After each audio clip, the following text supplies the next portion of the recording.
Hey friends, welcome. I am going to be sharing my fifth grader's language arts that she uses this year. We're pretty much loving everything and she really enjoys what she has this year. So I'm going to share briefly a little bit of each course that she's doing. It's not just going to be grammar. I'm going to be covering spelling and writing and vocabulary too. I couldn't remember the last one, but I was thinking, let me do a lesson with me type video, which I've done in the past, but I realized she does all of this is like independent, and so there would not be very much for me to actually film.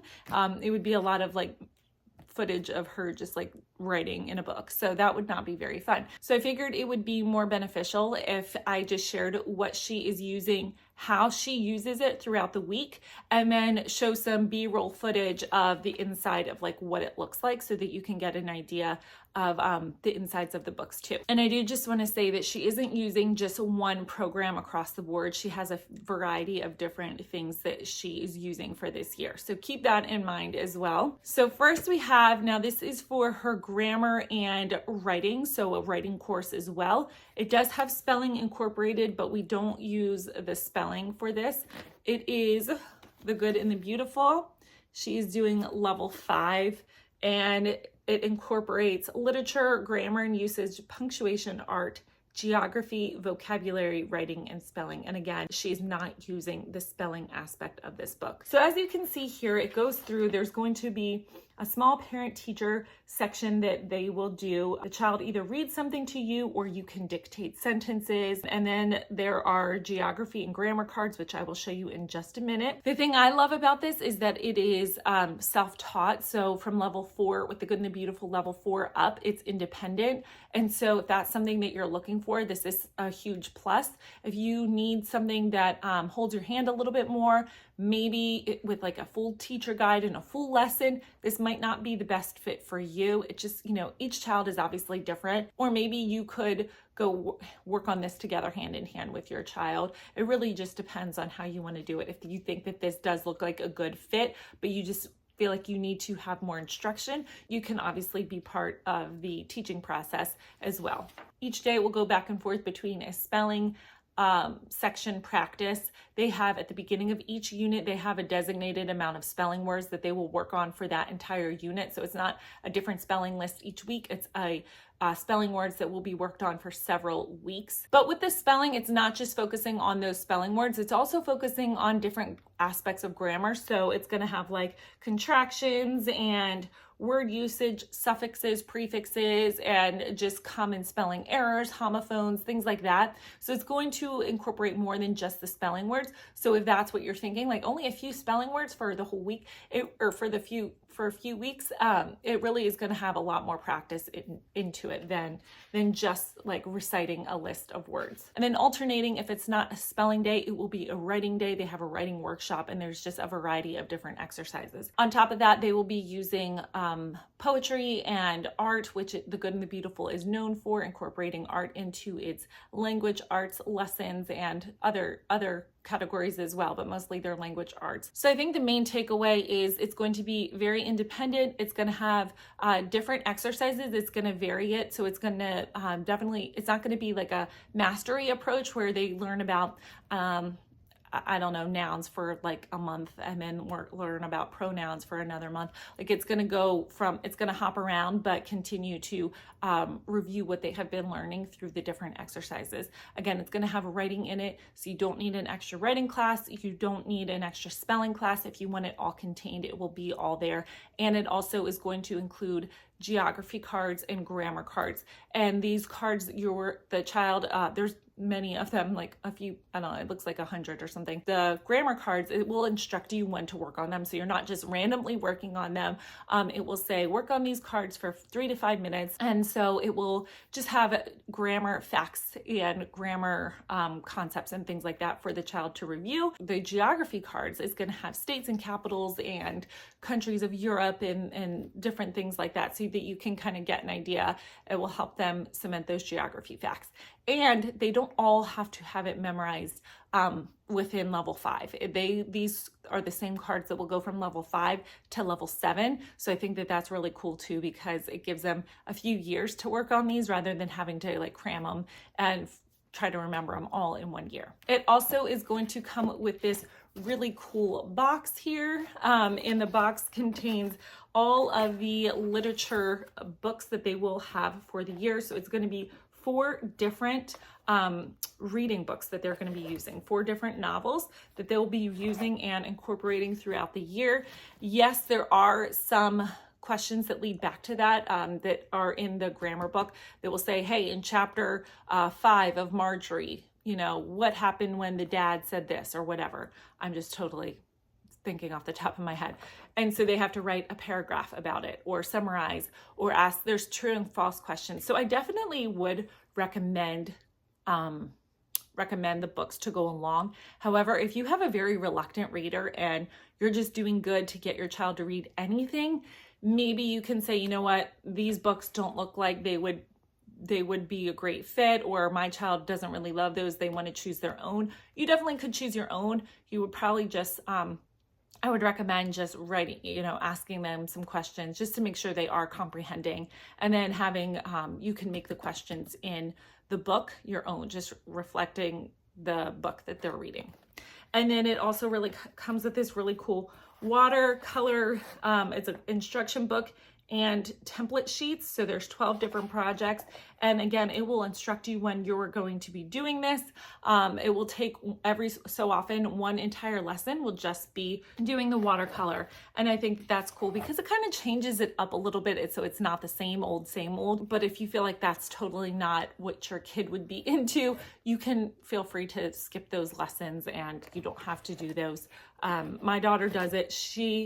She thinks it's okay. I think it's fun, but I'm also not the one doing it. She's doing something a little bit different that's out of her comfort zone and out of her element. So I do have her do those, but again, you don't have to feel like you're forcing your child to do that. So those are basically what comes with the Good and the Beautiful language arts. Also, another thing that she is using that she started in the summertime, and I have shared before, it is not technically part of our curriculum. Like, she doesn't do it formally on a specific day, but it's Night Zookeeper. I asked her, what day do you want to do Night Zookeeper, Fridays or whatever? She was like, no, I just kind of want to do this on my own. She really loves Night Zookeeper. It feels like a game because they are interacting and they have little characters that they do, and but it's more than that. They are doing language arts. They are learning and refining their language arts skills. So it's writing, spelling, vocabulary, any language arts aspect, it is going to be incorporated in the Night Zookeeper game,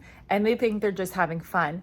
She really loves that she can write stories and other kids her age are able to see them and read them, and they're able to give each other feedback, and so she really enjoys that. You don't have to, you can keep it private if you want, but she really likes that aspect as well. This would be perfect for all different levels and categories of learners. Whether you have someone who really loves language arts, this would be really fun.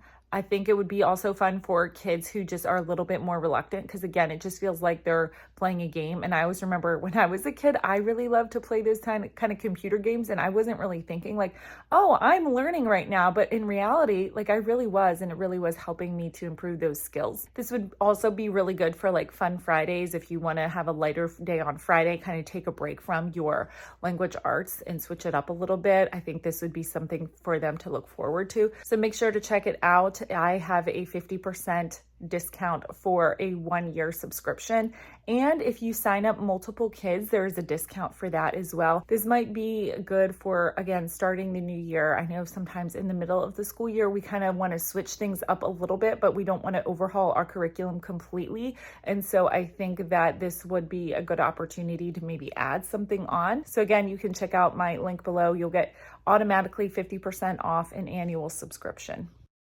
So last year, like I said, my daughter did level 4 language arts, and she did the spelling from them and the writing as well. This year, she wanted to go back to a traditional style spelling, which I said, okay, that's totally fine if you want to do. So she did Evan Moor. She is doing level 6 of Evan Moor.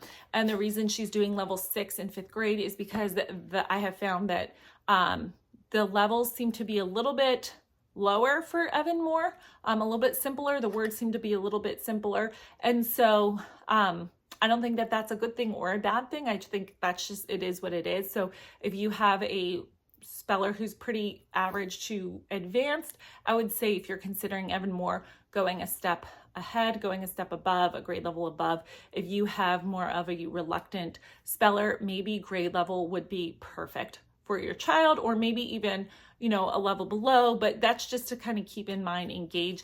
I know sometimes we order things and we just think about grade level without really looking too far into the details and too far into the samples. And so I just want to put that out there, that if you're considering Evan Moor. So what I like about this, again, it is traditional spelling. There's 30 lessons, so this gives us plenty of time to take a few weeks if we have a short week or something like that, or she can just finish up early for the end of the year. It doesn't give us 36 weeks, so we have to feel like we are cramming to make sure we get it all done. So it does offer a good variety. I do like that even at level 6, they do have a phonics focus as well. And I think that that is because a lot of times phonics ends around 2nd, 3rd grade.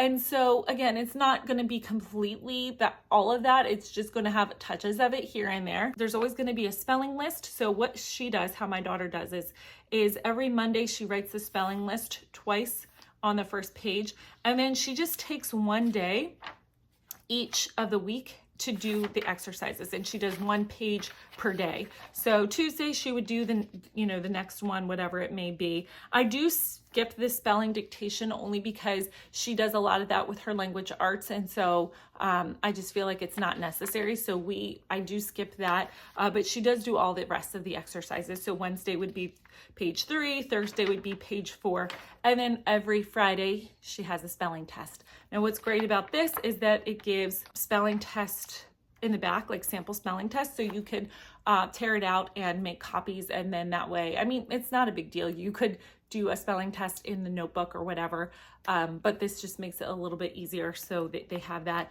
And then of course the best, there is an answer key in the back, just in case you need it. We have done Evan Moor for on and off for several years, and she enjoys doing this. It's black and white, so there's no like frills and color or anything like that, but it gets the job done, and she really enjoys it. And then next we have Wordly Wise. I have done a whole in-depth review and look at this, so if you're interested, I'll leave that video down below so that you can get an idea of Wordly Wise level 5. Like I said, very in-depth, but she does this, there's only 20 lessons in here. She does Wordly Wise just twice a week, and those are on days that are a little bit lighter. So on days where she does science that she has twice a week, she doesn't do Wordly Wise. She does those on her non-science days. So she does it Mondays and Wednesdays. And then the exercises are pretty short for the most part. So she will just do 2 exercises per session. So she's usually doing 3 to 4 exercises per week, and that kind of helps flow things along. So she is not, again, doing this every single day. And then at the very end of each lesson, there will be a big, long, like kind of report for them to read, or informative essay or something like that they can read. Sometimes it's fiction, sometimes it's nonfiction, and they have to incorporate all 15 vocabulary words. Sometimes they give the vocabulary words in the question, sometimes they give the vocabulary words they're looking for the word in the answer. So it does have you thinking a little bit. Again, I have the answer key for that. Is it 100% necessary? No, but it does make things easier and smoother, and you can just zip along pretty quickly. So again, she does this twice a week. She does spelling every day, and then grammar she does 4 days a week, because The Good and the Beautiful is only designed to be done 4 days a week. There's 120 lessons. So 4 days a week gives you 30 weeks. So then on Friday, what she does, just to switch it up a little bit, I like to, for lack of a better word, diversify her stuff when I can. And so that's why we kind of use a little bit here and a little bit there. And I think that that's great to kind of just pick and choose from different curriculum, because they all are going to offer something a little bit different. So she uses Fix It Grammar on Fridays. Now this is level 1, the nose tree. Yes, she's in 5th grade. Some people start this as early as like 3rd or 4th grade. So she probably could have done it a few years ago. I just didn't start it then. And so she is moving along quite nicely with this. So again, this is 30 weeks too. This is like my sweet spot. I love books that are like curriculum that's around that 30-week mark, because it just gives you a little bit of that wiggle room. You don't, I know not everybody cares about finishing curriculum. But we enjoy it. We prefer it if we can to finish it, but we also don't want to like pull our hair out trying to do it either. So I like things that are around that 30-week mark. So what she does is, this is supposed to be done 4 days a week, and it's supposed to be done with IEW's writing course. This is the grammar portion of it. Now she is not doing IEW, the writing aspect of it this year. We might down the road, but this year we're not. So I just chose to do the grammar portion. So every week they'll give you a little bit of a little lesson on what the part of speech they're working on for that week. And so it's going to start off pretty gently with nouns, but then it's going to work its way up into the different parts of speech. And so they kind of give examples on that first page. And then what they're going to be doing is they're going to get a sentence every single day for that week that they have to find whatever it is that they need to. So again, at first it's going to just be nouns, and then a capitalization, a punctuation, and then a vocabulary word, which the vocabulary words are quite easy. So I don't care. I don't quiz her on that. And then she has to rewrite the sentence with the correct capitalization and punctuation. So it's going to build on each other. So again, it's not just going to be nouns. It's going to eventually be like articles, nouns, pronouns, adjectives. And then halfway through, when you're in week 15, they are looking for articles, nouns, pronouns, adjectives, adverbs, coordinating conjunctions, that clauses, subject verb pairs. So there's going to be a lot of things that they're looking for. So it slowly builds on top of itself, which I think is good. But it's just showing them how to pick apart a sentence and what each and every word of the sentence is, and then having them rewrite a correctly written sentence. And so by the very end of the book, they've written like a little story, and it's called The Nose Tree, and the story you can read at the very end. And I think that that's cool. So at the very end of the year, I'm going to have her read this and say, you kind of wrote this entire story over the last year, and you picked apart and you were able to identify every single part of speech in every single word and part of speech in this story. So I think this is a really good one. Again, this just kind of switches it up a little bit, has her brain thinking in a different way than some of the exercises she's getting from The Good and the Beautiful. And so I have the teacher guide for this too, just because, again, just to make things easier. And I think it was like cheaper if you got I think it wasn't that much more to get the teacher guide. So like, let me just get this. It's not a big deal. So that is her language arts. She's happy with it and satisfied, and I'm happy that she's happy and in learning and thriving and doing really, really well. This is what we're using for this year. It probably will not look the same next year or the year after. You know, I kind of just take it year by year, but this is working really, really well for us this year. So if you have any questions, please make sure to leave them down below. I'd love to be able to answer them, or anything needing clarification or anything like that, please leave them down below. And if you did find this video to be helpful, just give it a thumbs up. Subscribe if you have not done so already. I thank you so much for being here, and I will talk to you soon. Bye-bye.